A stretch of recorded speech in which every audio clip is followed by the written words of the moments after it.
Então, gente, boa tarde, né? Vamos começar, né, a nossa aula aí de hoje, tá? E nessa nossa aula nós vamos fazer o quê? Tá? Tá aqui o princípio, aqui o código. Então, nós vamos implementar algumas coisas que nós não fizemos na aula passada. Então, tipo o quê, professor? Tá? Aquela questão do early stopping, dropout.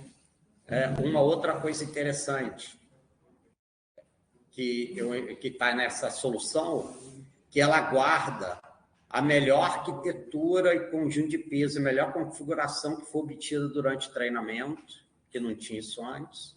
Ele pegava antes a última que deu. Não necessariamente a última era melhor. O que mais aqui que a gente está fazendo? E no final, eu propus ainda uma coisa diferente. Antes a gente só fazia o teste, né, porque eu dividi o conjunto de dados em dados de treinamento e teste. Aí eu fazia com o teste com todos e via o desempenho.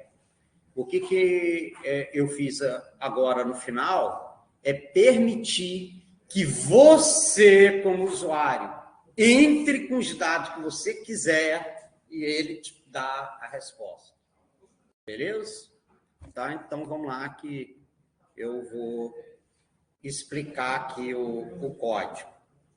Beleza? Então, vamos lá. Eita. Gente, só um minutinho, por favor. Vou pedir desculpa para vocês. Desculpa aí, tá, gente? Obrigado aí pela gentileza. Vamos lá. Tá? Então, aqui o começo. Deixa eu aumentar um pouquinho mais aqui o tamanho. Agora, esse tamanho assim, acho que já dá para enxergar, né? E vocês também acompanhando aí. Então, aqui, essa questão das bibliotecas aqui está a mesma coisa. Né? Aqui a leitura aqui do dataset também está a mesma coisa. Né? Beleza. Aí, peraí, deixa eu só ver aqui se tem. Não, realmente. Aqui, né, aqueles desenhos também, né, que a gente mostrava a separação, né, como os dados estavam organizados 2 a 2. A princípio 2 a 2, porque aí a gente tem um gráfico bidimensional, fica fácil de enxergar. É bacana. Aqui que a coisa começou a mudar. Aqui, ó. O que eu fiz aqui? Eu até deixei o código comentado para vocês observarem. Lembra que antes eu fazia aqui? Ó, se a espécie for ericetosa, eu ponho 0. Se o íris versicolor, eu ponho 1. Íris virginica, eu ponho 2. Pô, 3, beleza. E se fosse 100, 500, 1000? É dar trabalho, né? Aí, o que eu fiz? Eu peguei, né, criei essa lista aqui. Eu peguei as espécies únicas, que nesse caso são as 3, e se fosse 200, 500, sei lá, ia pegar e ia estar nessa lista. E aí, o que eu fiz? Eu estou automatizando o processo de codificação. Imagina se fosse 100. Eu ia ter que fazer 100 aqui. E se fosse 500 mil? Dá muito trabalho.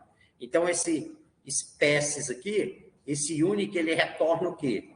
Dessa coluna, quais são os valores únicos que tem e guarda aqui dentro. Nesse caso, vai ter o quê? Íris setosa, íris versicolor e íris virginica. Beleza? Aí, aqui, nessa variável, eu armazenei o número de classes, que é o quê?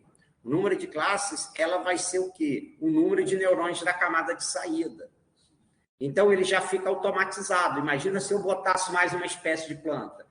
Do jeito que estava antes, eu ia ter que entrar no código e ia procurar no lugar que estava 3, que era o número de espécie, o número de neurônio da camada de saída. Eu ia ter que ficar procurando no código inteirinho onde que estava isso. Galera, ou eu falo ou vocês falam, cara. Aí complica, pô. Pô. Quebra o galho aí, pô. Aí, aqui, eu salvo o número de classes, né? Que vai ser o número de neurônios da camada de saída. Tá? Se eu botasse aqui o len também do espécies, que é a mesma coisa, você vê que o comando aqui dentro é o mesmo, né? Daria o mesmo resultado, né? Então, num classe, é o quê? É o número de neurônios da camada de saída. Então, isso vai me servir lá. E aí, olha como eu automatizei agora. Em vez de eu ter 100, se eu tivesse 100 espécies, 500 linhas igual a essa, eu fiz aqui um for. Para cada espécie, eu pergunto, se o valor da espécie lá na coluna espécie for aquele, eu troco pelo i. Então, o que é o i? O primeiro i setosa, o primeiro i é 0. O segundo é 1. E o terceiro é 2. Sacou? Aí eu automatizei, ó, em 2 linhas aqui, eu resolvo uma situação. Se eu tivesse 500 espécies, eu ia precisar de 500 linhas. Tá? Aí eu fiz essa brincadeira aí para automatizar isso aí. Tá? Tanto é que aí ele, que dá para ver, ele já trocou aqui para 0, 1, 2, ele já trocou. Tá? Rapaz, aqui eu só... Deixa, né?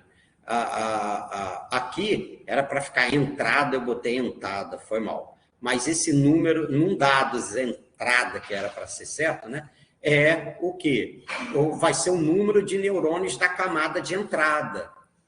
Porque imagina que eu tivesse mais um dado, aí eu ia ter que ficar procurando também para alterar. Então, eu pego o quê? Que é o número de colunas menos 1, porque normalmente quando a gente tem um problema desse, as n menos 1 primeiro colunas do dataset são os dados de entrada e a última, que é o dado que a gente vai usar ou para classificar, ou se for problema de regressão, o que quer que seja. Normalmente é a última coluna, tá?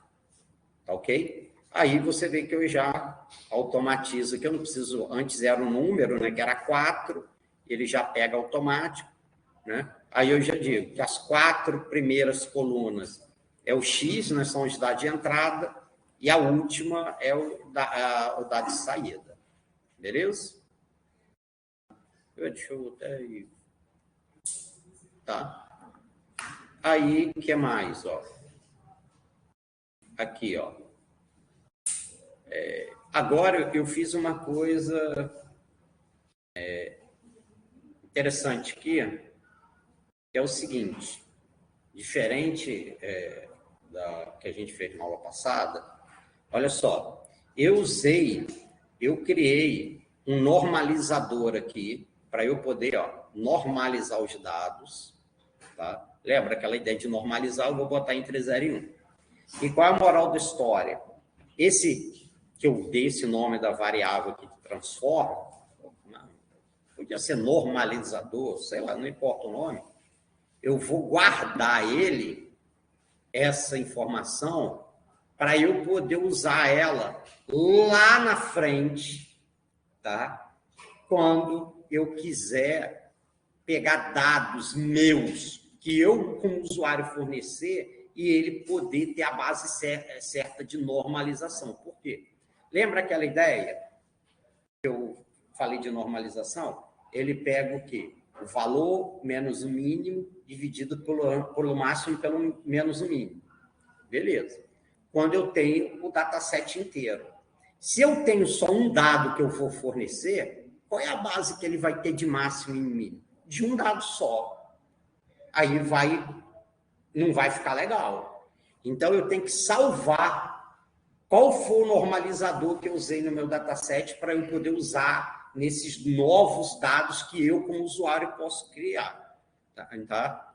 Então, daqui a pouco eu vou mostrar como é que salva isso. Tá?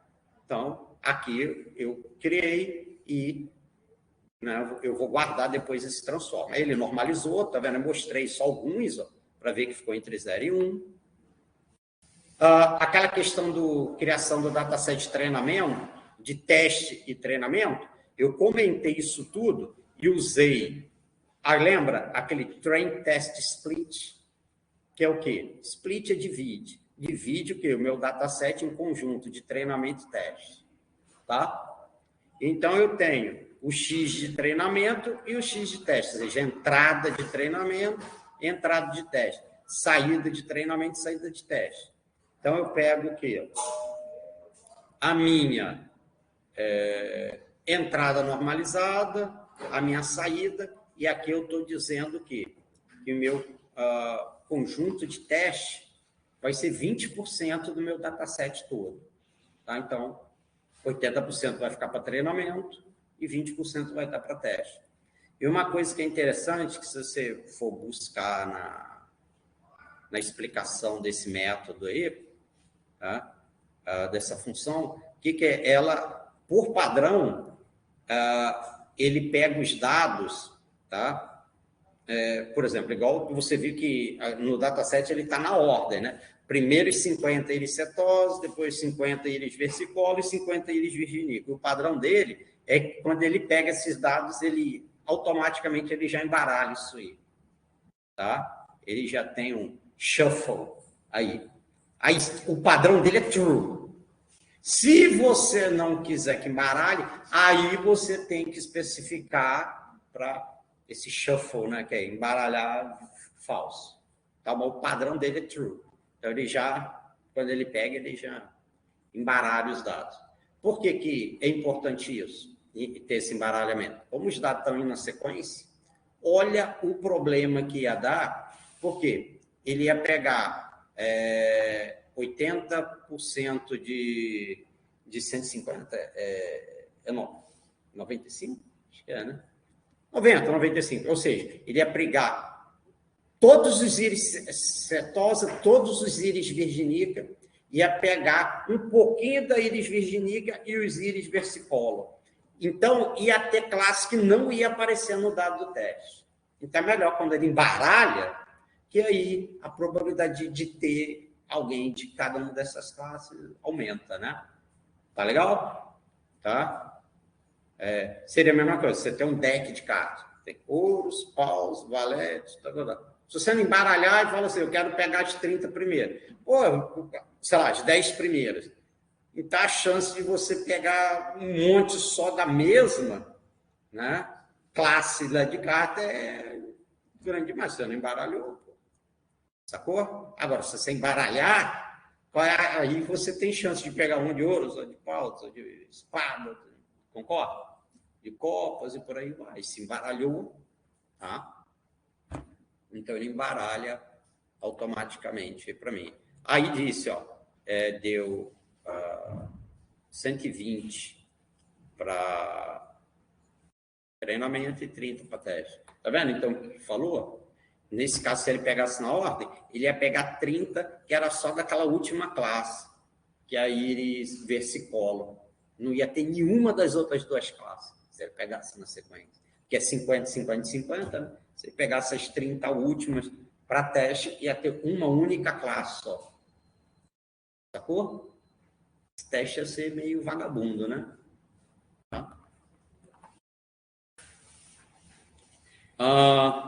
Aí aqui, né, é aquela questão da gente transformar aquele para one hot encoding.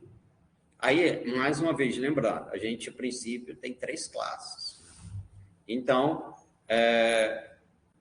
que é 0, 1 e 2, aí eu tenho que transformar para um vetor de tamanho 3, que é o número de classes, tá? Onde que, se é 0, vai ter 1 na posição 0. Se for 1, vai ter 1 na posição 1. Se for 2, tem um 1 na posição 2. Tá vendo aqui, ó? Tá? E aí, eu automatizei, por quê? Que o número de classes é aquela variável que eu já tinha botado num classe, que é 3.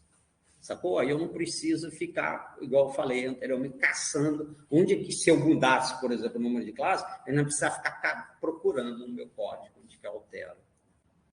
Tá? Então, porque que a gente já sabe, que a gente viu lá de cima, que o número de classes é 3. Tá? Aí eu automatizei aqui também.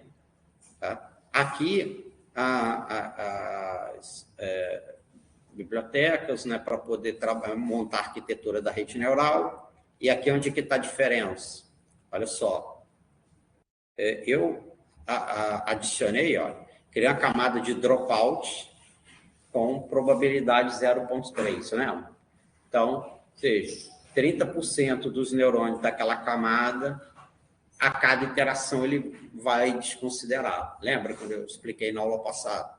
E aqui eu mostrei, eu posso criar, eu botei uma camada a mais aqui com 15. Problema meu, quem botar, tem problema. Tá? Então, nesse momento aqui, da arquitetura da rede, eu só adicionei uma camada dropout aqui. E se eu quisesse, eu poderia botar mais outra aqui, ó. Depois de uma outra dessa dense aqui, se eu quisesse, aí eu vou botar com probabilidade 0,1. Botei. Problema.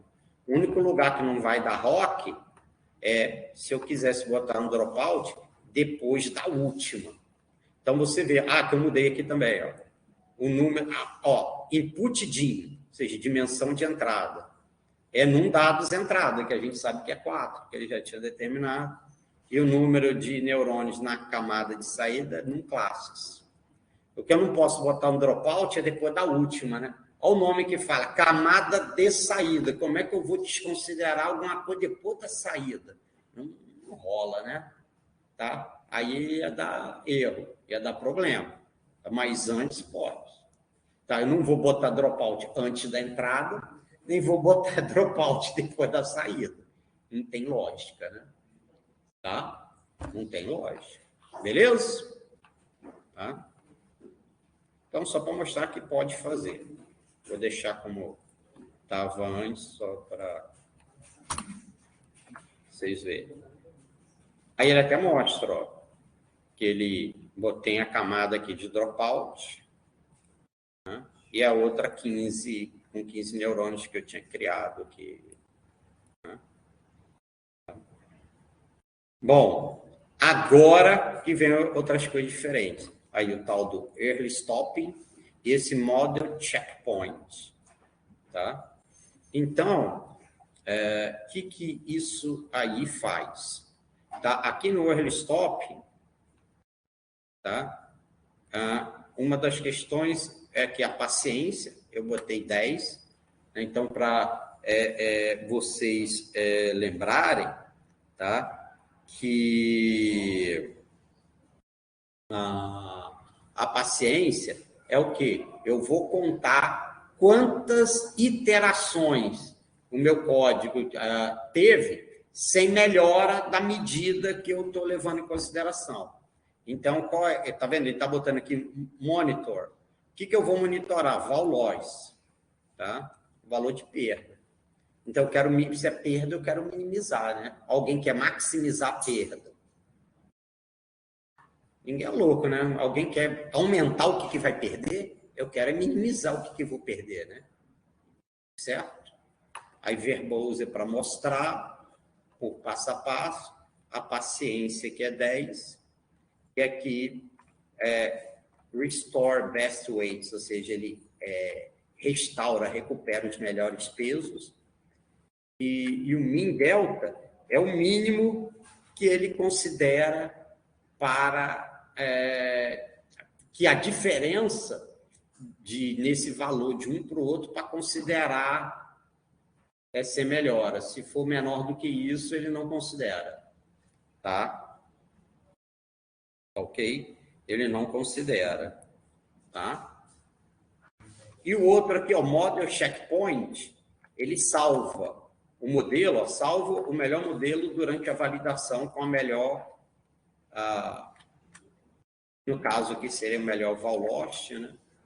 E guarda aqui, né? O ideal aqui seria no model.h5, que é isso aqui. Então, ele salva o melhor num arquivo desse nome. Lembra que a gente já tinha dado esse nome aqui antes? Só que eu salvava só no final, tá vendo aqui, ó? Depois que ele acabava o treinamento, cadê aqui?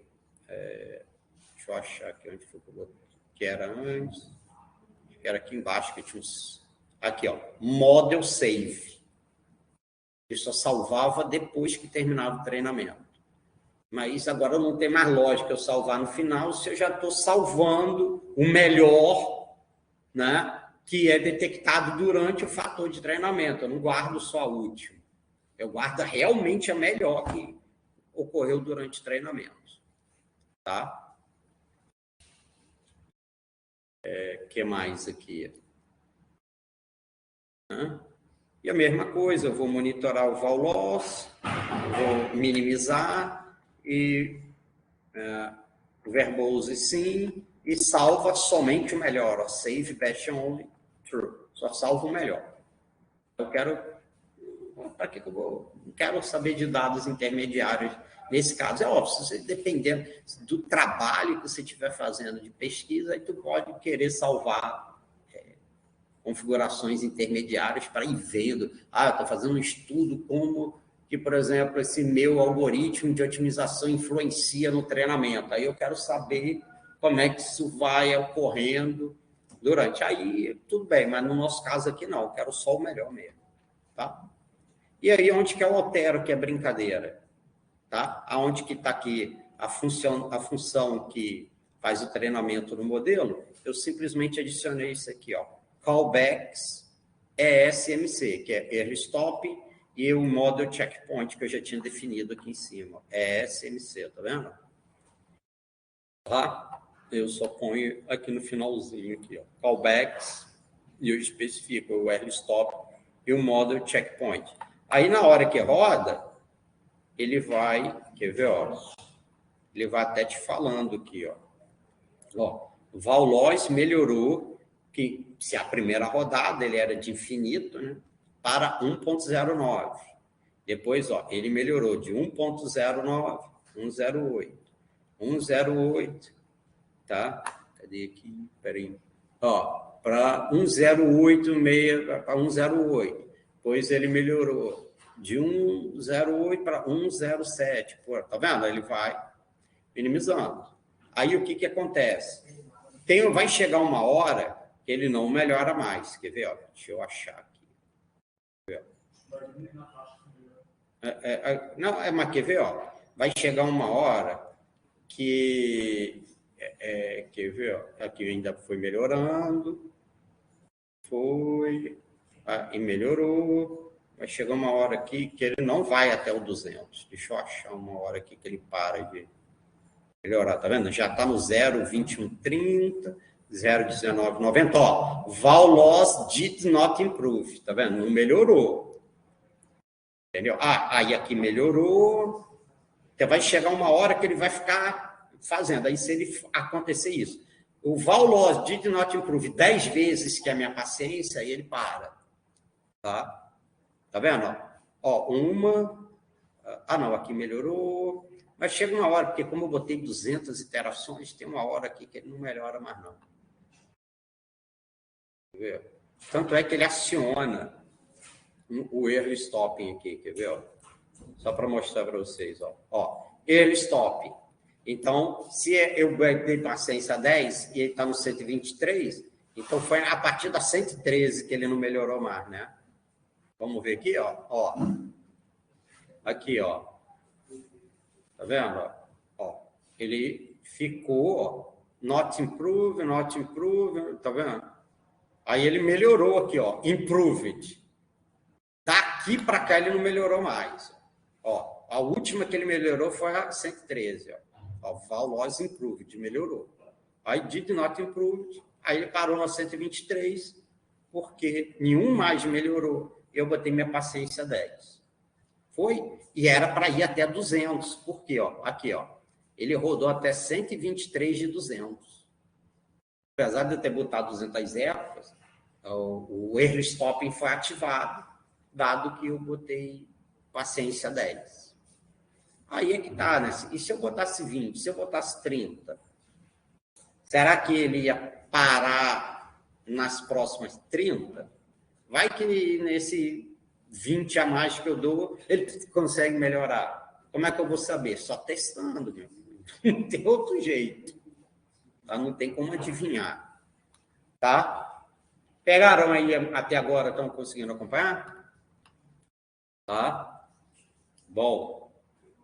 Aí, Isso aqui é o mesmo esquema que tinha, né? Ele pega os dados de teste, faz a predição e compara, né, aqui com o Y-label. Então, ele está comparando aqui, ó, os dados preditos com o Y-label, que é o dado real.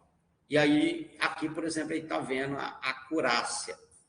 Por incrível que parível, nesse exemplo aqui que eu rodei, ele acertou 100%, cara.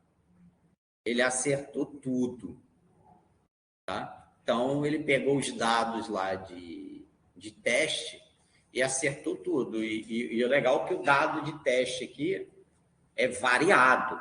Quer ver? Senão eu rodo aqui na minha máquina, que ele roda rapidinho. Quer ver? Ó? Vou mostrar aqui para vocês. Insert, show above, ó. Print, aqui, ó, Y-label. Você vai ver, ó, tem as 3 classes, tá vendo? Tem a 0, a 1, a 2, tem, tá vendo? Tem e você vê que ela tá misturado aqui entre eles. E ele acertou todos, que se eu boto aqui, ó, print label, você vai ver que as duas listas vão estar exatamente iguais, ó. Espera aí.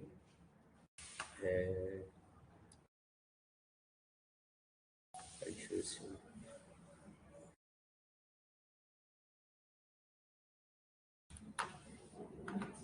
Espera aí.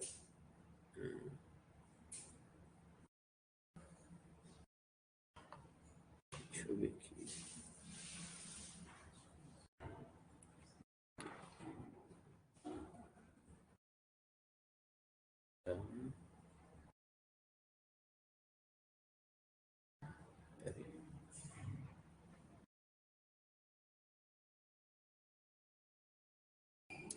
Ah, tá. É porque se eu tenho que... Peraí. Deixa eu rodar esse negócio aqui tudo de novo, porque eu acho que ficou com dado que conforme ele vai guardando na memória, eu não... Deixa eu rodar ele aqui de novo. Na minha máquina, que é rapidinho, ele já vai rodar. Deixa eu ver aqui, onde aqui...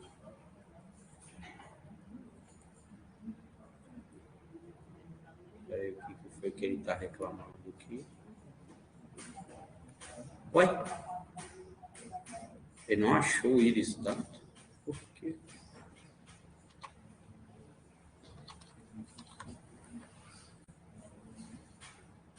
Ah! Burro da moleste, cara, eu tirei ele aqui de dentro. Ô, burro. Peraí. Não, é porque eu tinha, sem querer, eu dei Ctrl X aqui, eu recortei ao invés de copiar, foi burrice minha aqui. Ele só não estava ali. Eu estou estranhando, que na minha máquina estranha aqui roda rapidão.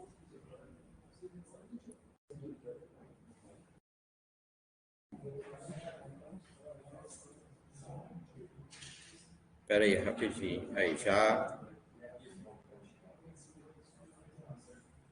Tá vendo que ele já fez o treinamento.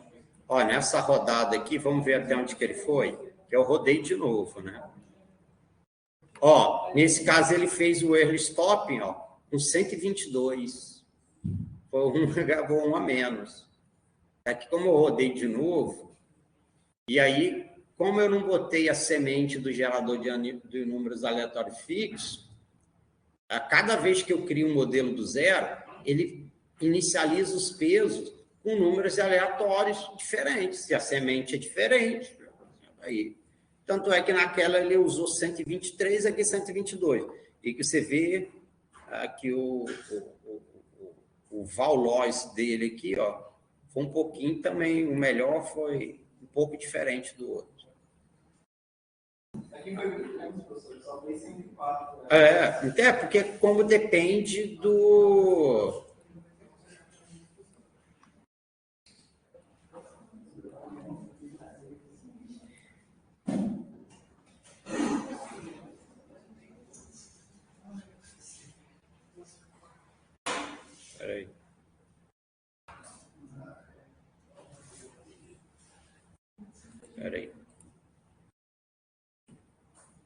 meu Deus do céu. Espera aí rapidinho, vamos ver aqui.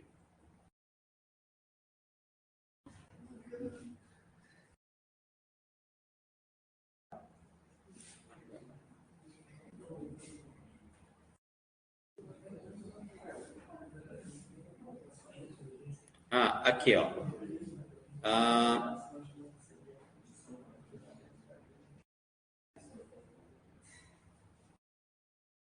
vendo aqui, ó? O predicted e o esperado, você vê, ó, que eles ficaram exatamente iguais, ó. Esse aqui é o obtido e esse aqui é o que era esperado. Então, você vê que deu, nesse caso aí... não, nesse caso aqui ele já não deu 100%. Você vê que ele errou 1 aqui, ó. Nesse caso, agora, por que mudou os pesos? Ele errou 1, que foi só isso aqui, ó. Que era para ser 2, ele botou 1. Quer dizer, que era para ser 1 e ele botou 2. Ele errou 1. Ou seja, de 30 ele acertou 29. Agora, porque eu rodei de novo, tá vendo? Ele, de 30, ele acertou 29. Tá? Ok? Então, tá?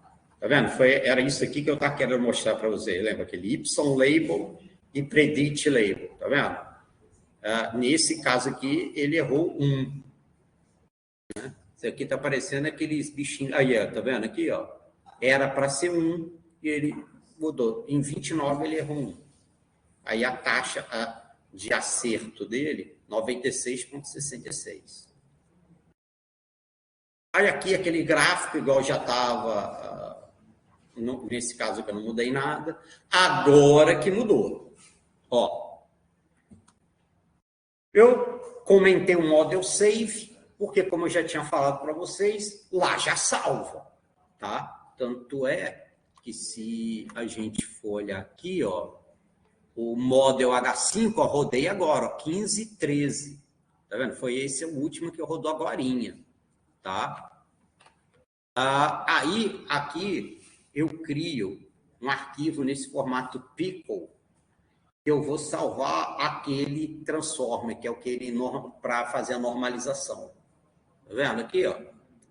Eu salvo ele aqui, beleza? Salvei ele, eu salvo o modelo, tá? Salvou. Aí, o que eu faço agora?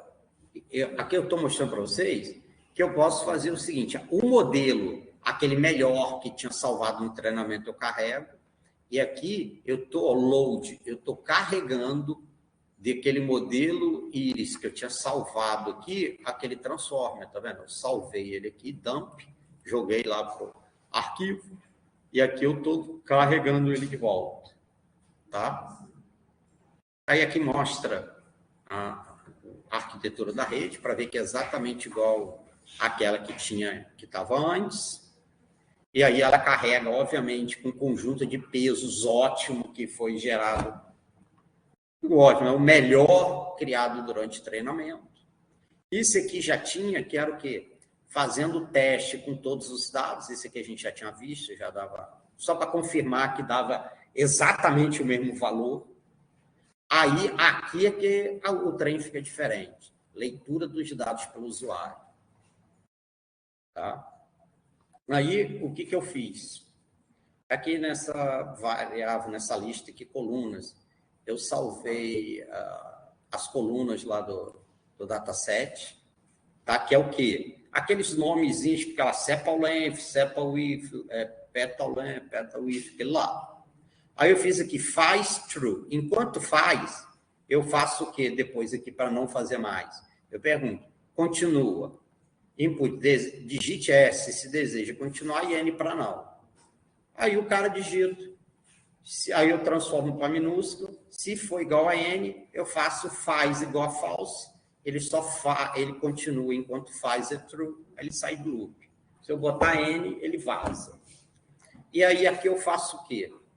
Eu crio uma listinha aqui, a princípio vazia, entrada, onde que eu pego as N-1 colunas e falo para o cara, digite o valor de, aí eu boto o nome da coluna e o usuário digita e eu guardo nessa lista.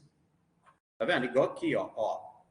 digite o valor de sample length, que era o que está guardado aqui na coluna. Você vê que não está escrito isso aqui. Aí eu boto aqui, sei lá, 5. O próximo, sample width, sei lá, 3. Petal length, 1.5. Petal width, 0.2. Aí ele me diz, tá vendo? Ele fez a estimação. Aí eu mostro, né? Aqui, na verdade, isso aqui nem... Aqui eu só mostrei, ó, aqui qual foi o dado de entrada. Aqui eu mostro os dados normalizados. Você vê que eu uso aqui, ó, aquele transformer, tá? Lembra que eu salvei lá de cima? Eu recuperei ele depois para eu fazer o quê? Normalizar aqui a entrada. Essa entrada que com o usuário eu acabei de fornecer. Tá? Aí eu estou mostrando aqui embaixo. Tá gravando, eu pensei que não estava. Tá? Aqui eu estou mostrando os dados normalizados. Aqui fez a estimação. Aí o que acontece? Como eu tenho 3 neurônios da camada de saída, ele pega o que tem a maior probabilidade, que é o primeiro aqui. Ó. Se você for ver esses valores aqui, esse aqui é o maior. Então, ele diz para esse dado qual é a classe. É a 0 é a íris setosa. Ele pergunta, deseja continuar sim ou não? Sim. Aí ele pergunta de novo. Eu quero 7, aqui é 4.5, aqui é 3.2 e aqui é, sei lá, 2.8. Aí ele já vai me dar outro, ó. De acordo, vendo? Aí essa foi a entrada que eu dei. Aqui estão os dados normalizados. Aqui até a previsão e eu vejo qual é o maior desses. É o íris versicolor, tá vendo? E aí, que é a classe 1, íris versicolor. Aí eu boto aqui, não vazou. Tá? Agora, eu botei esses valores aqui intermediários, isso aqui, só para eu poder até explicar, tá vendo? Aqui está o dado de entrada que realmente eu digitei, você vê aqui 7, 4,5, 3,2, 2,1. Aqui estão eles normalizados, com base naquele transform que eu salvei dos dados que eu tinha utilizado anteriormente. Aqui está fazendo estimação, você vê, leva a 16 milissegundos. Aí aqui mostra a minha saída, que você vê, são 3 neurônios na camada. O maior valor, a maior probabilidade me indica qual que é. Então, qual que é? É na posição 1. A posição 1 é a classe 1. Quem é a classe 1? A íris versicolor. Tá vendo? Ele acessa aqui, ó. Tá vendo? Ele me diz qual é o predict label, qual é a classe, e ela representa qual? Predict label espécie. Você lembra que eu tinha obtido ele já? Tá? Aí ele me mostra certinho qual que é. Aí deixa continuar. Se você, enquanto você falar assim, ele vai ficar ali. Você vai ficar dando dados. Tá? Porque qual é na prática? Depois que você treinou, fez o teste, funcionou bem, aí você tem que fazer essa brincadeira aqui. Pergunta para o usuário, e aí, tu quer que eu estime o quê? Me dá os dados. O cara dá o dado, ele te posta a resposta. Quer continuar? Sim ou não? Sim. Me dá mais dados aí. Você passa para ele, vai lá e te dá a resposta. Tá? Então, você vê que na hora de executar é extremamente rápido, né? Se você for ver aqui, ó. Não sei se eu botei aqui para medir o tempo, acho que não. A gente pode botar para medir o tempo, quanto tempo leva. Dá para ver que não é, né? Então, não estou medindo tempo, mas dá para ver que leva um tempinho aí considerável para fazer isso aí, que é óbvio que o treinamento demora muito mais do que a resposta.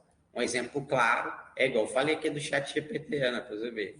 Mesmo num supercomputador, leva quase 2 meses. E você tem a resposta lá, digitou, dá o quê? 5, 10 segundos. Lá no predict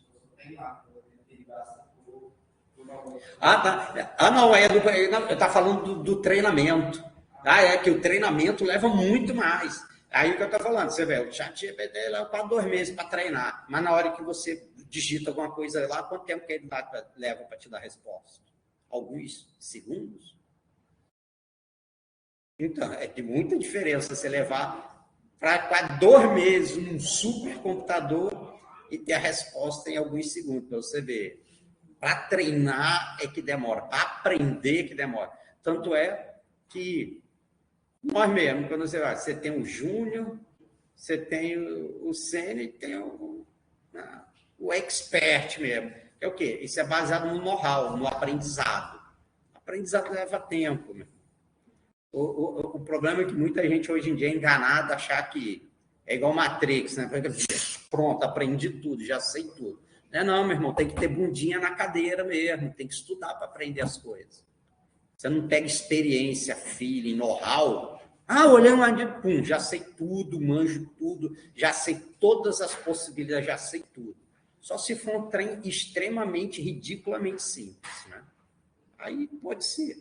Mas se não for, meu irmão, não vai rolar de só numa olhada tu manjar o Paranauê todo, tá? Ok? Tá bom? Então, é a moral da história, tá? Mas é aquela coisa que eu dou como sugestão, cara. Tenta pegar aqui, ou no computador, tudo mais, para rodar, né, o código para poder entender o que está acontecendo, entendeu? Pelo menos o que é possível de você ver, quer dizer, tu vê, pelo menos uma boa parte do código e explico. Mas se você pelo menos não tentar rodar, tentar entender, bicho, deu na hora do jantar, você não lembra de mais nada disso aqui. Cara, eu olho, foi um trem mais ou menos, né? Se você for olhar, tá como se tivesse escrito em mandarim aqui para você entender. Tá? Então tem que tentar olhar o código e tentar entender. Porque senão vai cair naquele caso que eu falei. Ah, vou pegar o código do professor e vou tentar replicar um outro caso. Provavelmente não vai dar certo. Se você não mudar algumas coisas, adequar para o problema específico que você está trabalhando, não vai funcionar. Pode até funcionar, mas o desempenho vai ser ruim. Pô, então para que aprendi esse trem, que o desempenho ficou ruim? Não, é tu que não sabe usar. Você não sabe os fundamentos, você não sabe o que está por trás. Aquele exemplo que eu falei, pega a pessoa que está acostumada a dirigir Fusquinha, dá uma Ferrari na mão do cara, ele vai bater na primeira esquina. Carro que dá mais de 100 por hora na primeira marcha, mesmo, o cara não está acostumado com aquilo ali. Tá? Então, tem que experimentar, tem que saborear, senão, cara, tá? Vai ficar complicado, tá? E é bom o pessoal ficar ligado, porque daqui a pouco eu vou passar atividade aqui em aula e vai ser valendo ponto, e vai ter que postar dentro da própria aula. Eu dou o código, agora eu quero que faça mais isso, mais isso. Quem está só olhando, não está treinando, não está fazendo, meu irmão, vai se torar. Então é bom ficar ligado, tá? Tá bom? Para coisa, né, poder caminhar belezinha aí. Tá ok, gente? Então, vou fazer o seguinte, antes de continuar o próximo conteúdo, tá? Nós vamos dar um break aí a gente vai partir para o próximo. Vou botar aqui, a gente já vai começar, né? Aí eu vou mostrar aqui para você essas métricas de avaliação. O que são a métrica de avaliação? Por exemplo, eu criei 2 redes neurais, 2 deep learning. Como é que eu vou saber que um é melhor que o outro? Com base no quê? Qual é a métrica de avaliação. Beleza? Então, eu vou dar algumas aqui para vocês. Essas aqui são utilizadas principalmente para problema de classificação, como esse que a gente estava vendo. Então, tem aqui acurácia, ou accuracy, precisão, ou precision, esse recall, que também chama de revocação, tá? E esse F1 score, tá? Que aí daqui a pouco vai entender o porquê tem esse nome. Então, ó, como eu falei, ó, em problemas de classificação, né, você provavelmente precisará de alguma maneira de avaliar seus modelos.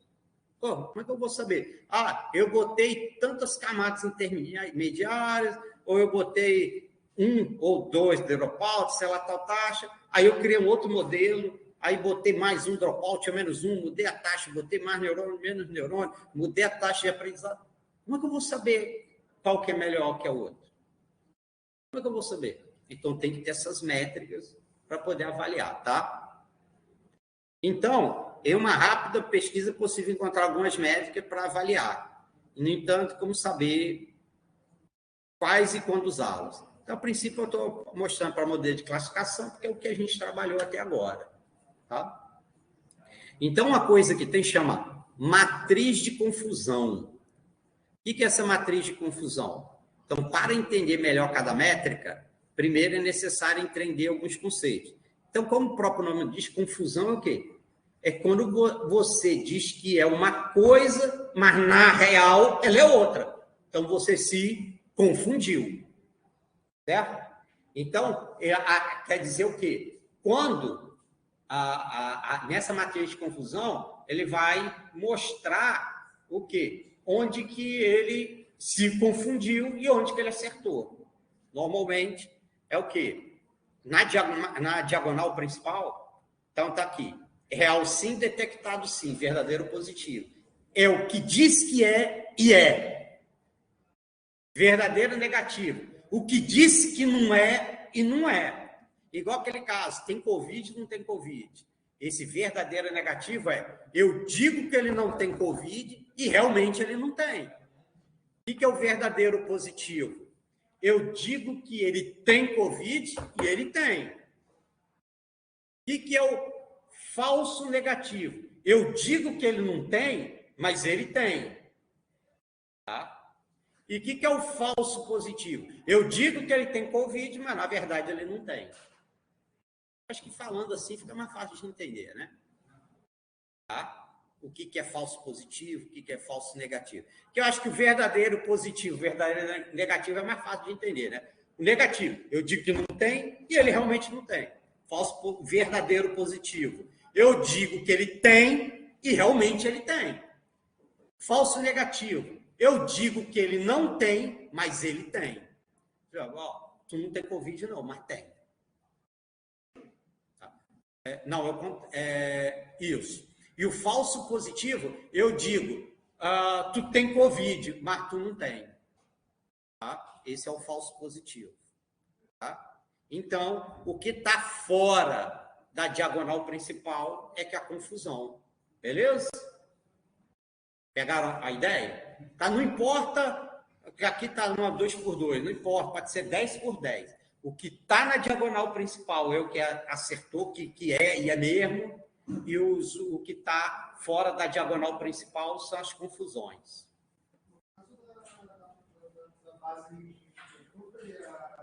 Ficaria uma 3x3. Eu vou até mostrar, ela vai ficar assim, ó. Peraí, deixa eu só me encontrar aqui, que eu já tenho o código que eu fiz isso. Cadê aqui, rapaz? Peraí, deixa eu me encontrar aqui, bicho, que eu tô com tanta coisa aberta. Às vezes até V3, eu fiz uma aqui que é a V4. Peraí, onde que eu botei? Não, é só, então abro de novo, simples. Aqui, código 01, V4. Aqui, ó. Só para matar a dúvida aqui, igual o colega falou, ó, eu botei as métricas lá no final, ó. Antes só de... Aqui, ó. Cadê a matriz de confusão? Ela aqui. Deixa eu só diminuir um pouquinho para caber na tela, né? Só para caber. depois eu aumento de novo, tá vendo? Matriz de confusão do teste. Então, 0, 1 e 2, tá vendo a matriz 3x3, aqui embaixo eu falo, identificação dos labels. O 0 é a íris setosa, o 1 é a íris versicolor e a 2 é a íris virginica. Tá vendo? Nesse caso, que quando eu rodei, tá vendo? Ele não errou nada. Que é 30, tem 11 aqui, 10 aqui, 9 aqui. Somar dá 30. Nesse caso aqui, quando eu rodei, ele acertou tudo. Mas quem sabe, se eu rodar de novo, ele já pode se confundir.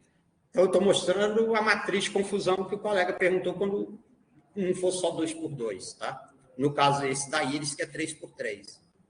Tá? Então, aqui na diagonal, como não tem nada fora da diagonal, ele não confundiu nada. Qual a confusão? 0. Só aparece 0 fora da diagonal. Beleza? Então, no caso aí, não se confundiu em nada. Tá? Foi? Bacana. Então, vou voltar aqui no texto. Eita, rapaz, agora que eu me reparei também. Espera aí, só um minutinho. Espera aí. Eu tenho que mudar aqui o modo de compartilhamento. Tem que ficar a tela inteira para ele pegar tudo, para poder ver lá aqui o texto. Então, a matriz de confusão é essa ideia, né? Igual eu falei, verdadeiro positivo, verdadeiro negativo. Aqui, a matriz de confusão. Então, como eu falei, o que está na diagonal principal é o que era e que é para ser, e fora da diagonal principal que são as confusões. Tá vendo? Verdadeiro positivo, classificação correta da classe positiva, e verdadeiro negativo, classificação correta da classe negativa. E aqui tem o que eu já falei do falso negativo e o falso positivo. Por que precisa disso? É que as métricas de avaliação são calculadas em cima disso. Tá? Então, ao ser feita a contagem de todos esses termos e obter a matriz de confusão, é possível calcular métricas. Tá, gente? Aqui eu vou mostrar como é o cálculo, mas para salvar a pele de vocês, vocês não vão precisar fazer esse cálculo, porque a API já dá isso para a gente pronto. Tá? Mas só para você entender o conceito que está por trás. Tá? Então, está aqui a fórmula da acurácia. Tá? Então, é o quê? VP mais VN dividido por VP mais VN mais VP, FP, FN. Ou seja, é o valor total. Por exemplo, deixa eu dar uma ideia aqui para vocês. Aquele caso lá, lembra que eu falei da Covid? O cara, eu tenho 1.000 dados, eu tenho 950 sem Covid, 50 com Covid. Aí o que acontece? O que não tem o verdadeiro negativo deu 950. O verdadeiro positivo aqui deu 0. Aí vai ficar o quê? 950 dividido por 1.000, a minha acurácia, né, vai dar 95%. Né? Tá? Vai dar 95%. Por quê? Você vê, que se eu acertei tudo, tanto do positivo quanto do negativo, concorda que os falsos vão ser 0? Então, você vê que no máximo isso aqui é 1, né? Concorda comigo? Por quê? Se eu acertei tudo, tanto do caso positivo quanto do negativo, vai dar, por exemplo, se eu acertei tudo, dá 50 mais 950, o VP ia dar 50 mais 950, e aqui, ia dar 0. Certo? Aí vai dar 1. Aí você vê, naquele caso, por que dá 95%? Aqui foi 0. Aqui foi 950. Aí o que acontece? O verdadeiro positivo é 0, o verdadeiro negativo é 950, mas o falso negativo foi 50. Por quê? Os que tinham Covid, eu disse que não tem. Por isso que dá 950 dividido por 1.000. Porque aqueles 50 que eu errei, ele saiu do verdadeiro positivo e foi para falso negativo. Por quê? Era o cara que tem Covid e eu disse que não tem. Tá? Pegaram a ideia? O que ficou? Deu 95%? Tá? Mas aí é o que eu falo, se tu olhar só a acurácia, tu vai dizer o quê? Caraca, essa minha técnica é... Putz! Tudo de bom, né? Tá? Agora, olha a precisão. É o verdadeiro positivo dividido pelo verdadeiro positivo e o falso positivo. A minha precisão aqui, ó. Quanto é que é o meu verdadeiro positivo? 0. 0 divide qualquer coisa, 0. Por quê? Tem Covid, mas eu não acertei nenhum que tinha. Que era para ser 50. Eu não acertei nenhum, mas 0. Tá? Aí a revocação, ou recall, também aqui, que é verdadeiro positivo 0, né? Dividido, né? E se fosse aquele caso, né? E o F1 score, como a gente vai ver, ele faz uma média harmônica entre a precisão e a revocação. Então, ele não privilegia um dos lados, ele tenta tirar ali uma média ali entre a precisão e a revocação. Tá? Ok? Então, tá vendo? A acurácia indica uma performance geral do modelo. Dentre todas as classificações, quantas o modelo classificou corretamente. Tá? E essa da acurácia, principalmente, a gente tem que tomar um cuidado danado. Principalmente se a classe é muito desbalanceada, igual esse caso ali da Covid, né? Entendeu? Que dependendo do caso, ó, a classe que não tem Covid, a quantidade dele é muito maior que a outra. Aí basta eu privilegiar essa em detrimento da outra, que minha margem de acurácia vai lá em cima. Tá? Então, se você tem classes assim desbalanceadas, essa acurácia aí pode não ficar muito legal, não. Que é uma precisão. Dentre todas as classificações da classe positivo que o modelo fez, quantas estão corretas? Igual naquele caso nosso, eu disse que tem Covid, eu disse que não tem, eu acertei 0. Então, minha precisão, no caso, é 0, né? Tá? Recall, revocação, sensibilidade. Dentre todas as situações de classe positivo, um valor esperado, quantas estão corretas. E o F1 score, que é uma média harmônica. Então, normalmente, o F1 score ele é menos tendencioso aí, né? Tá? Existem até outras medidas, mas essas são, vamos dizer, as básicas que tu tem que saber.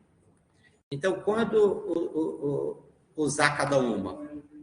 A acurácia, tá vendo? É uma boa indicação geral de como o modelo performou. Porém, pode haver situações em que ela é enganosa.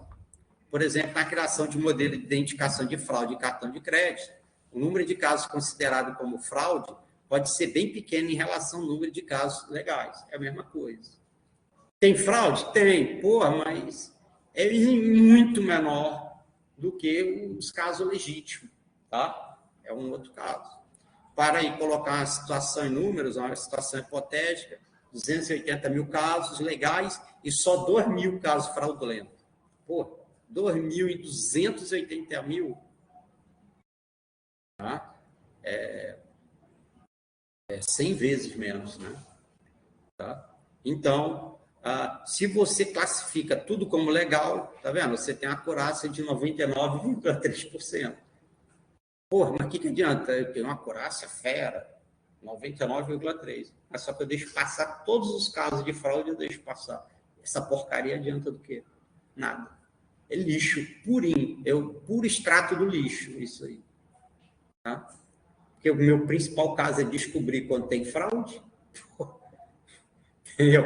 Aí ele erra tudo que tem fraude. Não serve para nada, lixo, pode jogar fora. Foi isso uma coisa que eu dei até uma palestra antes que eu estava falando. O cara, às vezes, igual pega, tipo, ChatGPT, resolveu todos os meus problemas. Você não entende do problema, tu entende porcaria nenhuma de aí eu confio cegamente em tudo que ele vai me dando. Uma hora tu pode se dar mal. É igual aquele povo que segue cegamente, igual esses caras de pirâmide. Não, rapaz, eu garanto, é 10% ao mês garantido, pode botar o dinheiro aqui. Depois, quando perde tudo, viu igual um jogador, não sei se era do Palmeiras, que a gente perdeu 6 milhões, não sei quantos milhões o cara perdeu. Rapaz, ontem eu estava conversando com a pessoa, vocês ficaram sabendo de um cara aí, não tem aquele prédio azul ali, quando sai aqui da JK, assim, aqui? Aquele prédio azul, que o cara que se suicidou lá, de que só de um cara ele devia 10 milhões nessas pirâmides, nessas porra aí. O cara fazia. Rapaz, tem uns grupos aí, os caras falando que amigo, vendi minha caminhonete, dei na mão do cara. A outra aí começou a dar ruim, o cara, que os caras falaram, tu me paga, nós vamos pegar você, sua família, não sei o quê. O cara se suicidou mesmo. Vai acreditar, né? Aí o cara acredita em qualquer coisa que aparece por aí. Era igual aquele do avestruz macho, 11% garantido. Bicho, todo mundo ia parar de fazer tudo no mundo, eu ia criar só o raio do avestruz, pô. Raciocina bem, cara. Pelo amor de Deus. Não saber a norma de juros compostos, que é 11% ao mês é terrível. Pelo amor de Deus. É igual se você bota R$1. E se você for botar 11% ao mês, se der 10 anos, você já está trilionário, bicho. Não tem lógica um trem desse, bicho. É porque a grande maioria do povo não sabe nem conta básica de percentual, os caras não sabem. Aí vai confiar no modelo de IA que sei lá quem fez aí. Tu confia, mas desde que você tenha condições de entender o que está acontecendo ali. Você tem que ter discernimento. Agora, confia cegamente? Tá? Aí a precisão pode ser usada em situação que falsos positivos são considerados mais prejudiciais do que o falso negativo. Por exemplo, ao classificar uma ação como um bom investimento, é necessário que o modelo esteja correto, mesmo que acabe classificando bons investimentos como mal. Ou seja, o modelo deve ser preciso em suas classificações, pois a partir do momento que considerarmos um investimento bom, quando na verdade ele não é, tem uma grande perda de dinheiro. Tá vendo? Então, dependendo do que você quer analisar. O recall pode ser usado em situações em que o falso negativo são considerados mais prejudiciais que o falso negativo. Então, por exemplo, igual naquele caso, né? O cara que tem Covid, você diz que não tem, é muito pior do que tu dizer que um cara que não tem, que ele tem. Não, tu não tem, não. Vai morrer, né? Agora, se o cara não tem, o máximo pode ter, toma uns remédios lá, dá uma dor de barriga, vive, né? Agora, o cara que tem Covid e não tem o tratamento, meu irmão, a chance é de ser caixão, né?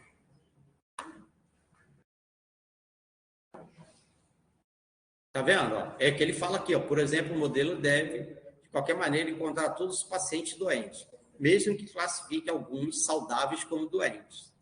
Ou seja, o modelo deve ter auto-recall, pois classificar paciente doente como saudável pode ser uma tragédia, pô.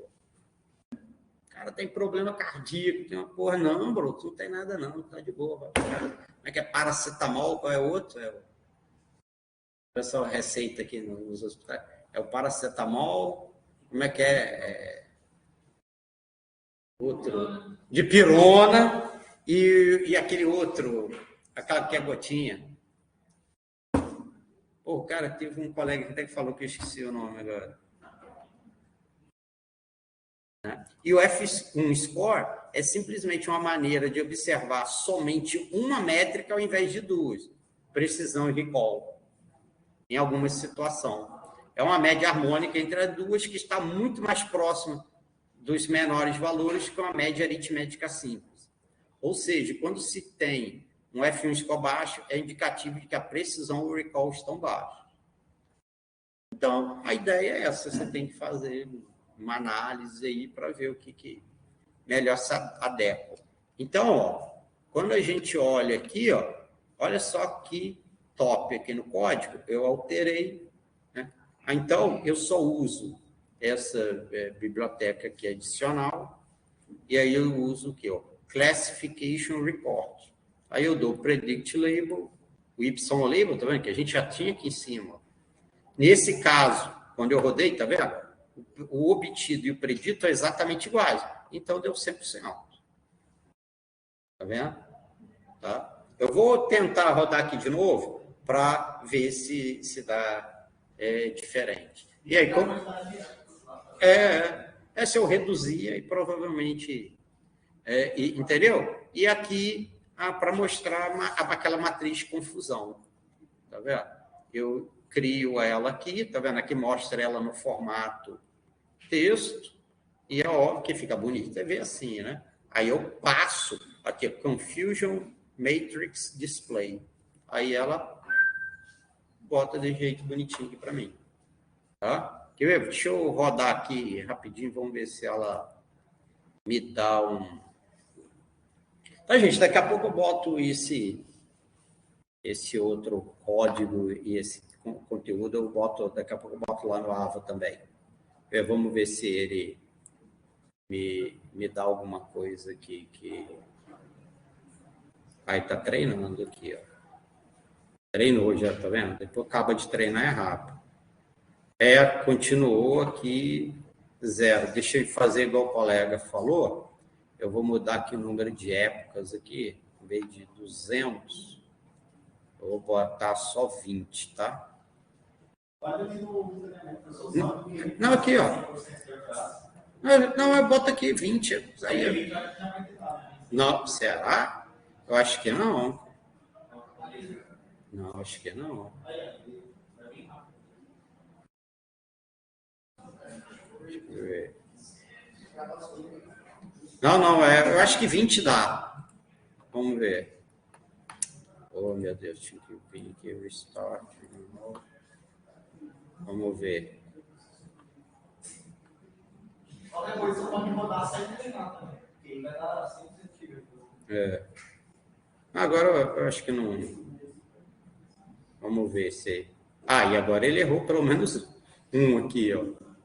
Tá vendo? Ele errou. Aí você já vê que aqui não vai ficar mais...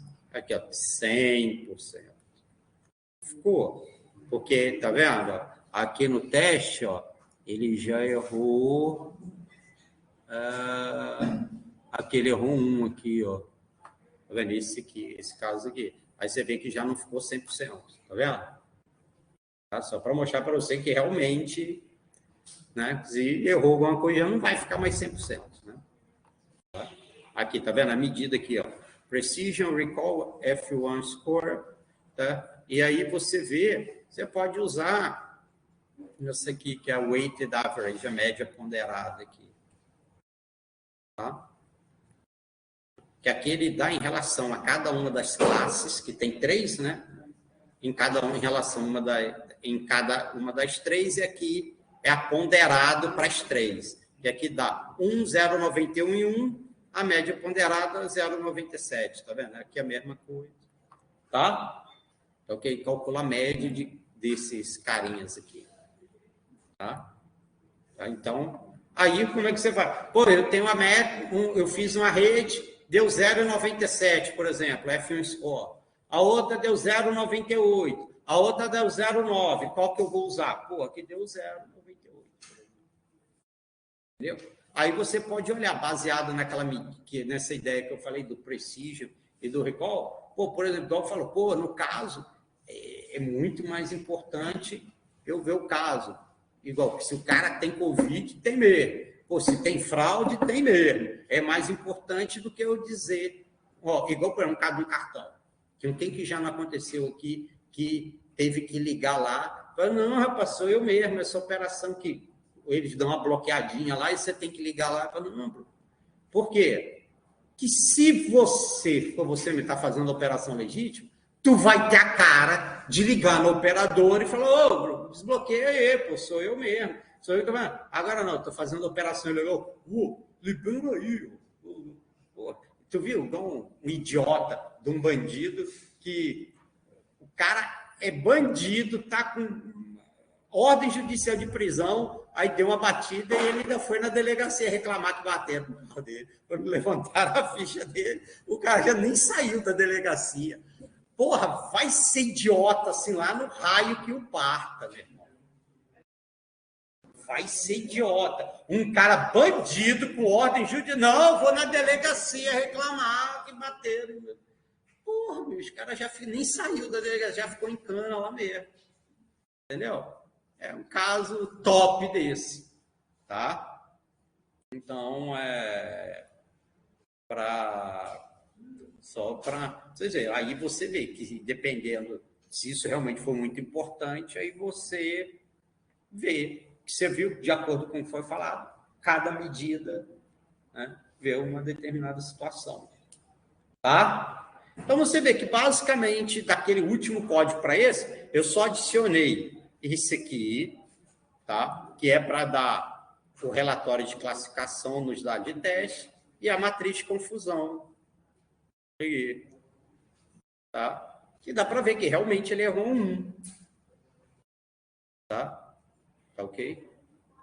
Então, que ele foi predito como 1, tá? E, na verdade, ele era para ser o 2, né? Tá vendo? Tá aqui, né? Tá? Tanto é que você vê que cadê aqui, ó? Olha para cá.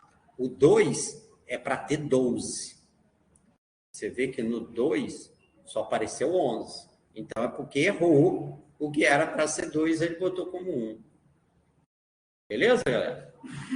Pegaram a ideia? Então, você vê que ele até diz onde é que foi que errou. Tá? Tá legal? Então, aí é bom para você ter uma ideia. Às vezes tem uma determinada classe que está errando muito, outra, entendeu? Aí você tem como ver, baseado nisso aqui, olhar para aquele caso mais específico. Beleza?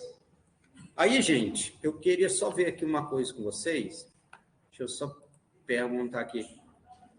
Oi, Joaquim, você tá por aí ainda? Espera aí, rapidinho, gente. Sim, professor, estou aqui. Ah, bacana. É que eu queria, meu querido, que você pudesse fazer aí deixa eu só explicar aqui para vocês para a situação. Esse rapaz aqui, né, é um ex-aluno meu, e que aí ele fez também o mestrado, né, e trabalhou com Deep Learning, né? Aí eu queria ver para ele mais ou menos contar para vocês aí o que dessas métricas, o que ele usou no trabalho dele. Ah, tá, para compartilhar a tela, né? Só um minutinho aqui, peraí. Eu tenho que passar para você aqui, tornar apresentador. Deixa eu ver aqui.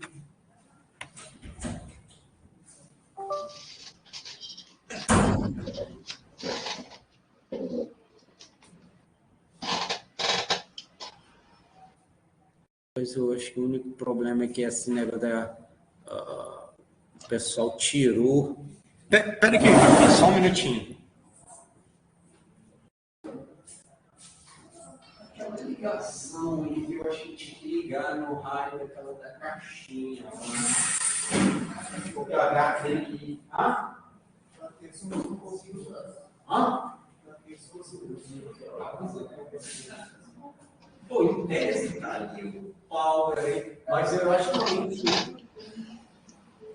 Eu não sei como certo, eu acho que teria que ter um fio. Mas ele usou, foi nessa sala aqui? Nessa sala aqui. Essa sei não.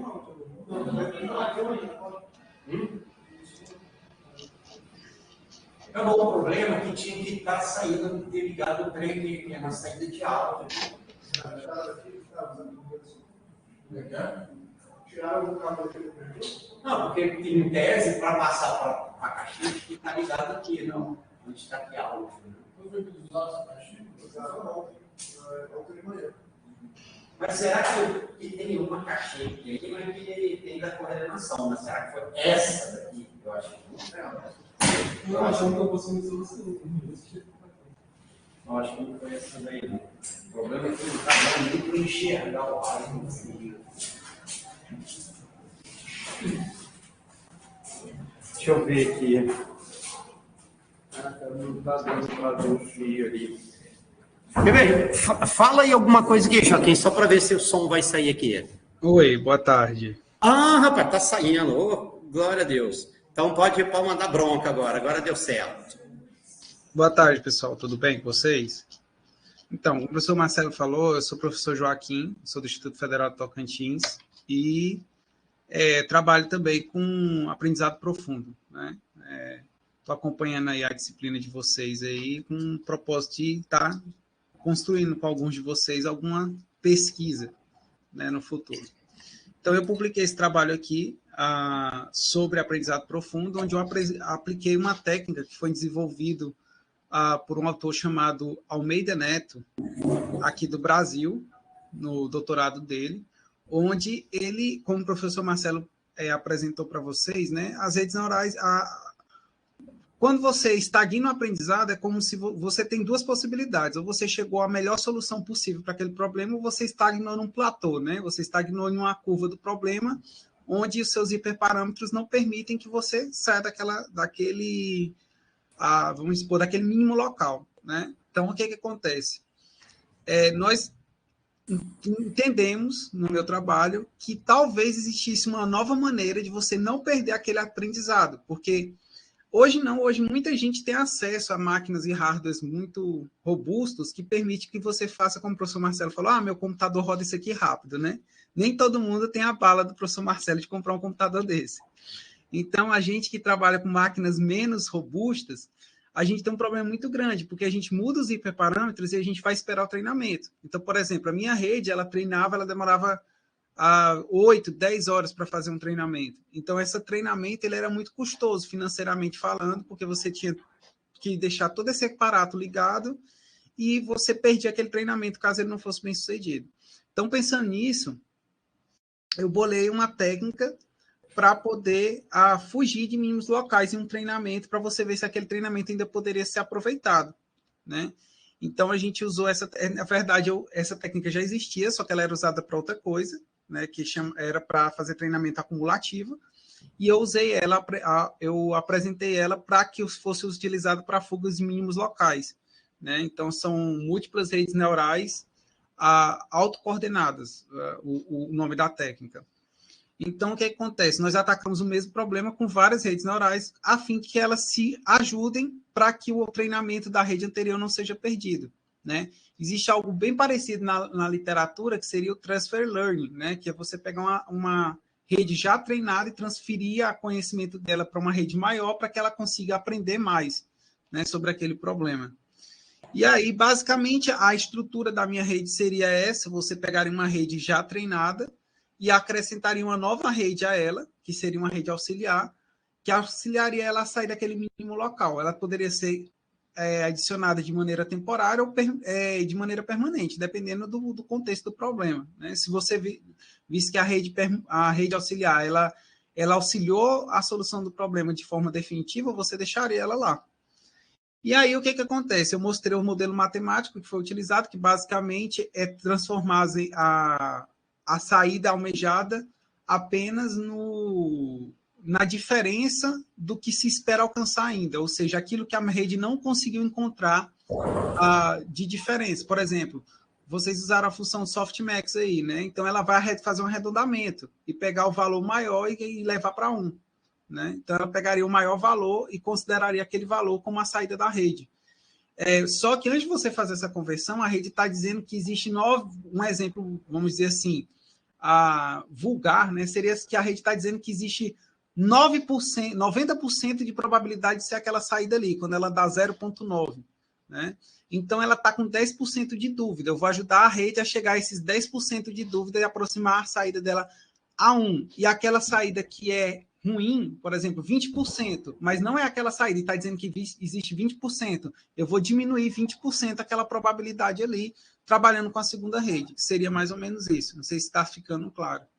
Para validar o meu modelo, eu usei uma base de semáforos, que é a base Lara. É uma base comum aí da França, que é um vídeo filmado nas ruas da França, e ela já foi citada em vários trabalhos. Então, uma das coisas que eu indico para vocês é, sempre que vocês, que for o que o professor Marcelo falou também, sempre que vocês quiserem fazer algum estudo, ao invés de vocês fazerem uma rede aleatória para pegar alguma base que vocês querem jogar na rede, não façam isso. Peguem algum trabalho que já tem uma rede, que já foi validado, que já foi publicado, puxa esse trabalho e reimplemente ele com a rede de vocês. Faça o trabalho do jeito que o cara fez. Faça o trabalho lá, seguindo a métrica, e faça do jeito que ele fez, e depois você vai mexer no trabalho dele. Porque a chance de você publicar é bem maior, porque você vai ter com quem comparar o seu modelo, né? E também você vai ter uma base, um ponto de início, para você entender ali o que você pode implementar para mudar aquilo ali, para tentar melhorar aquele trabalho. Uma vantagem de você fazer um trabalho do zero é que você vai ter uma base do zero, então essa base pode ser usada por outras pessoas. E isso gera muita citação, né? Então, se você também fizer. Mas é muito mais difícil você conseguir publicar, porque você não vai ter com quem comparar o seu modelo. Você vai ter que aplicar uma base que já está sendo usada na literatura. Então, o que eu fiz? Basicamente é isso. Eu vou usar duas MLP, eu vou aproveitar toda a camada convolucional treinada, eu vou colocar outra MLP aqui para dar um empurrãozinho. Imagine o seguinte, numa analogia totalmente sem nexo, mas imagine que é um fusquinha que não está conseguindo subir a ladeira para sair do mínimo local. Você vai botar outra MLP ali para dar um empurrãozinho nele e ele vai embaralhar, você vai inserir dados aleatórios e a aleatoriedade dos dados vai ajudar ela a partir para outro ponto da curva, certo? Da curva dela de aprendizado. E aí, aqui está um exemplo do treinamento. Então, a rede ela vai treinando, notem que ela se aproxima muito dos 100% no erro, né? Na questão do erro, ela chega a quase a 100% do treinamento. Porém, na predição, ela vai lá para 80%. Eu separei minhas amostras em 3 grupos, o de treino, o de validação e o de teste. Validação são amostras inéditas que eu uso durante o treinamento para que a rede que ela não usou no treinamento, para que ela possa avaliar. Eu não sei se o professor falou dessa validação, mas você também pode usar a validação. Ela é bem usada na literatura também para te ajudar nessa questão, né? Então, o que acontece? A minha rede ela tinha uma camada de 3 neurônios na parte da saída e eu usei a função de validação CELU, tá? Não foi a Softmax, até porque a Softmax ela já faz esse arredondamento. Então, a CELU ela não faz, então eu peguei ela justamente por isso. E aí você fez aqui uma ilustração do que eu consegui fazer, né, no meu trabalho. Então, eu joguei, às vezes a rede estaciona nesses mínimos locais aqui, né? Quando você adiciona uma rede auxiliar, o que você faz? Você pega ela de um mínimo local e joga ela em outro ponto, certo? Em outro ponto do problema, porque você usou vários outros pesos aleatórios, mas sem aumentar a taxa de erro dela. Por quê? Porque você zera a última camada da rede que você adicionou. Como a última camada de peso está zerada e ela passa por vários outros pesos, a primeira saída dela sempre vai ser zero. Então, ela não. E como a saída dela vai ser somada à saída da rede anterior, ela não vai alterar o valor da rede anterior. Então, ela vai continuar com a mesma predição. Então, isso é ótimo para você testar modelos que já estão em produção. Então, por exemplo, você tem um modelo, como o professor Marcelo falou, do caso do COVID. Vamos supor que você já atingiu um modelo com 98% de acurácia no COVID, né? A gente usa muito de câncer aqui nas pesquisas. Então, por exemplo, você tem um modelo que consegue 98% das vezes dizer se uma mancha que apareceu no raio-x é um tumor no pulmão. Então, você quer melhorar. 98% para você está ótimo. Já pensou? 98% das vezes que você mandar um raio-x lá, ele já te diz se você tem câncer ou não. E às vezes é um câncer que está no estágio que uma tomografia não vai pegar, que um médico a olho não vai enxergar no laudo. E ele já consegue. Então, é ótimo isso. Só que você pode melhorar. Na 99%, talvez 100%. Como? Você pode pegar nesse modelo que já está treinado, sem risco de perda nenhuma, adicionar uma rede ali e tentar ver se ele sai desse mínimo local e consegue avançar na acurácia. Então, o que ele fez? Ele pega isso aqui e joga em outro modelo. E para validar, que é o contexto da aula de hoje, né, a gente usou a acurácia e o recalque. Como que a gente decidiu que vai usar a acurácia e o recalque? Muito simples. O jeito mais simples de você decidir, você vai pegar os outros trabalhos da literatura e se você quer comparar com eles, você tem que usar as mesmas métricas que eles. Como é que eu vou usar a precisão, sendo que os outros trabalhos usaram a acurácia e o recall para esse problema? Certo? Então, não precisa nem você se debruçar no problema, assim, o que eu vou usar o quê? Pega o trabalho que você quer replicar e use a mesma coisa que ele usou. As mesmas métricas, porque você vai comparar com ele. E aí a gente usou a acurácia e o recall. E também, aí, nesse artigo, a gente só precisou disso, para poder validar o nosso modelo, que era o que os outros modelos faziam. Né? E nessa época, a gente já tinha, nós tínhamos o segundo melhor valor. Né? Esse rapaz aqui, nós já tínhamos quase terminado o trabalho e ele publicou e a gente teve que colocar ele aqui para mostrar que a gente estava atenado, o que estava acontecendo, e ele passou a gente. Até então, a gente tinha até o melhor resultado. Mas aí ele conseguiu lá publicar uns 15 dias antes da gente mandar o trabalho, ele publicou o trabalho dele e eu tive que considerar o trabalho dele passando a gente. Mas, como a gente usou uma técnica diferente, não teve problema. E aí, só para ilustrar, que já é a parte da minha dissertação, né, como a gente usou aqui. Então, aqui seria o treinamento de uma rede só. Notem que ela já chega bem perto de 100%. E no treinamento, no erro, né, você não vê muita diferença quando você adiciona outra rede, nos erros, né, que isso aqui é o erro. E notem que as épocas foram bem pouquinhas, né? O professor Marcelo está treinando com 200 épocas, porque é um problema pequeno.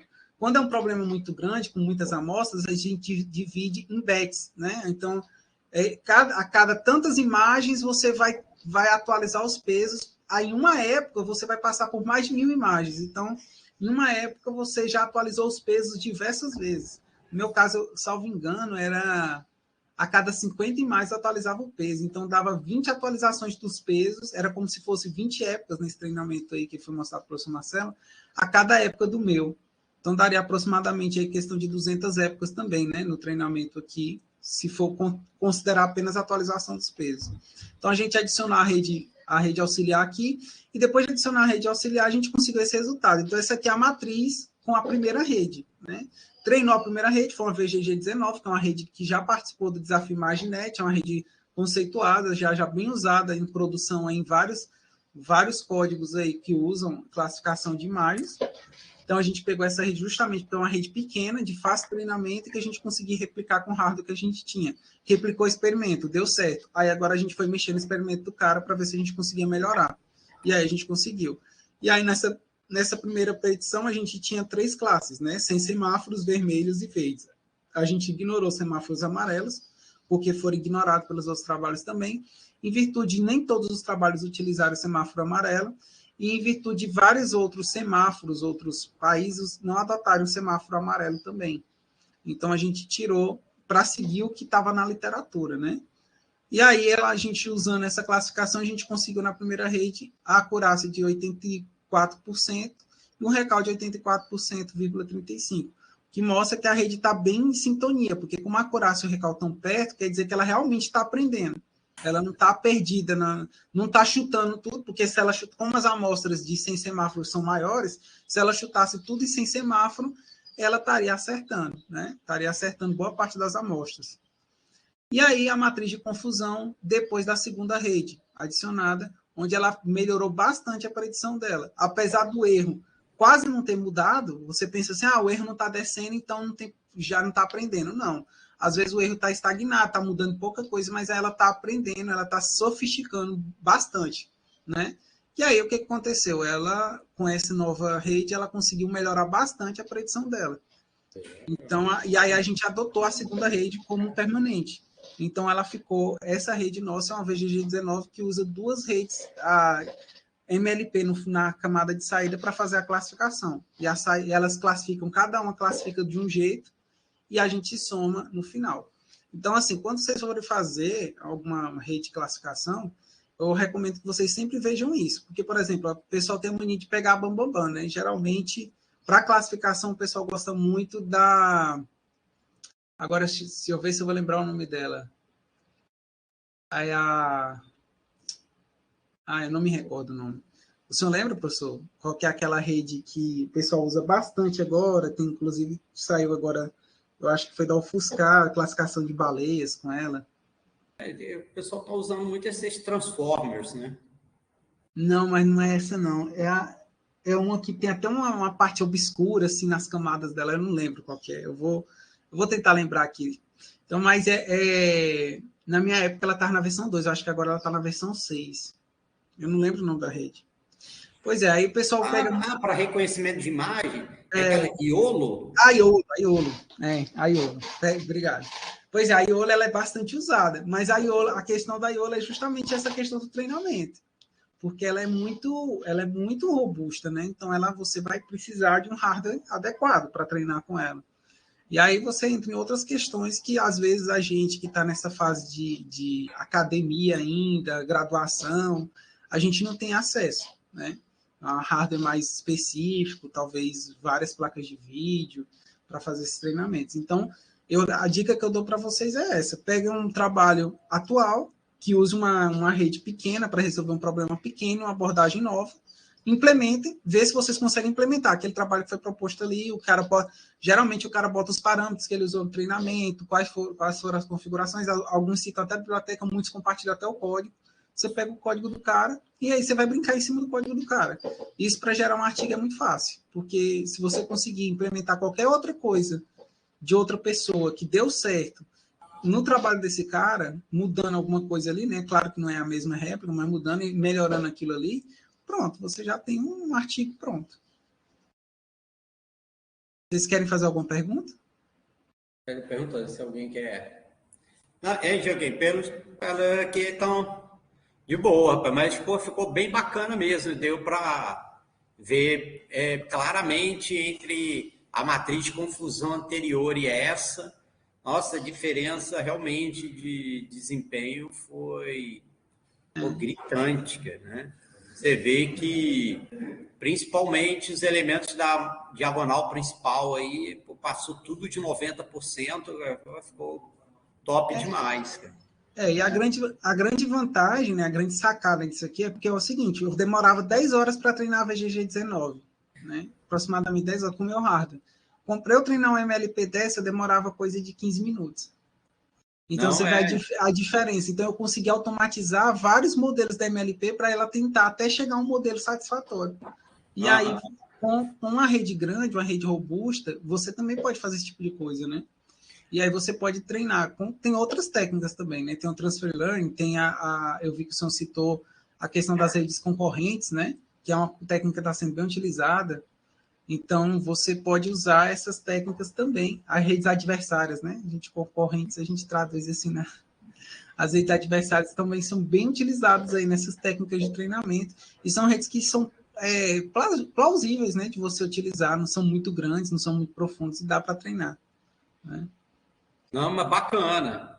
Não, eu só tenho a agradecer, Joaquim. Muito obrigado aí pela gentileza e disponibilidade aí, né? Por nada, professor. Conte e comigo. Aí foi bacana para mostrar para o pessoal que realmente, né, isso tem aplicação, né? E quer dizer, foi oriundo aí de uma dissertação de mestrado, que você vê que até foi publicado e tudo mais.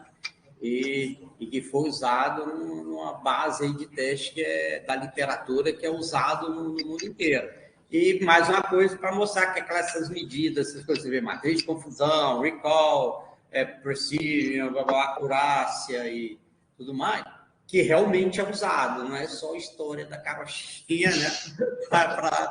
para encher linguiça, né? Quer dizer, para mostrar que realmente se faz uso disso mesmo na prática, né? Ô, Joaquim, te agradeço muito aí pela gentileza. Até mais. Muito obrigado aí pela parceria. Tá uma boa tarde, boa semana aí para você. Tchau, tchau, professor. Valeu, tchau, tudo de bom. Então, para vocês verem, tá, gente? Convidei aqui o rapaz para vocês verem, né? Porque uma coisa, professor, o que é que eu estou vendo aqui todo dia e tal. Pô, mas para mostrar, você vê, o cara mostrou ali o trabalho que ele publicou, vocês viram ali em inglês, e tava aqueles nomes em matriz de confusão, accuracy, recall, papapá. Essas coisas que a gente está falando aqui, para mostrar para vocês que, isso que eu até chamei para vocês verem que isso usa mesmo de verdade, não é só para a gente não tinha o que falar, vamos gastar mais um tempo aí, né? Então, realmente, isso faz uso na prática, tá?